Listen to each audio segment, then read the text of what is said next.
गौरक्षा और गौहत्या पर रोक की मांग को लेकर डीएम कार्यालय में सौंपा गया ज्ञापन। गौ सम्मान आह्वान अभियान सोमवार को आयोजित किया गया। इस अवसर पर अभियान से जुड़े कार्यकर्ताओं एवं पदाधिकारियों ने जिला अधिकारी डीएम कार्यालय पहुंचकर अपनी विभिन्न मांगों के समर्थन में एक ज्ञापन सौंपा। इस कार्यक्रम में बड़ी संख्या में गौभक्त और सामाजिक कार्यकर्ता शामिल हुए।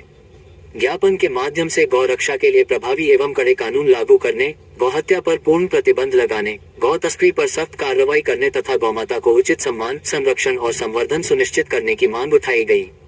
अभियान के प्रतिनिधियों ने कहा कि गौमाता भारतीय संस्कृति और आस्था का महत्वपूर्ण प्रतीक है, इसलिए उनकी सुरक्षा और सम्मान सुनिश्चित करना समाज और सरकार दोनों की जिम्मेदारी है। कार्यकर्ताओं ने सरकार से मांग की कि गौ संरक्षण से जुड़े कानूनों का सख्ती से पालन कराया जाए और दोषियों के विरुद्ध कठोर कार्रवाई की जाए।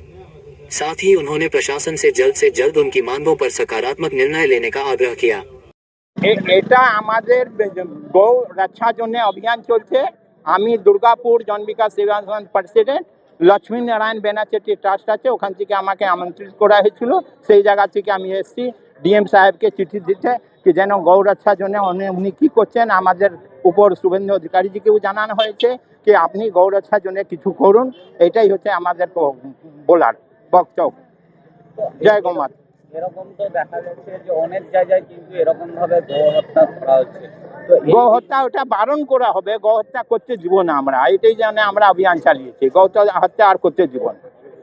তাদের পক্ষ থেকে এটা আমরা কাজের পক্ষ না, আমরা হিন্দু যত লোক হিন্দু লোক আছি সব আমরা আছি, কোনো রাজনৈতিক দল থেকে নাই। আমরা যেমনি আমি জন বিকাশ সেবা সংঘের প্রেসিডেন্ট, আমি এসছি, আমার নিমন্ত্রণ কার্ড পেয়েছিলাম, আমি এসছি। আমার হার্টের অপারেশন হয়েছে 1 মাস আগে, তাও আমি এসছি। এই গো হত্যাকে রুখতে হবে আমাকে। এটাই এরকম বিষয়ে যদি কোনো রকম ভাবে সুরাহা না বেরোয় তো আপনারা কি পদক্ষেপ আগে বাড়বো, যত করা আছে আমরা মেহনত করব আর ছাড়বো না। আমি আর ছাড়বো না। আমরা পুরা হিন্দুস্তান, আমরা হিন্দুস্তান পুরো অল দিচ্ছি কি যেন সাইন করে দিয়েছি কি এরকম আর যেন গো হত্যা হয় না।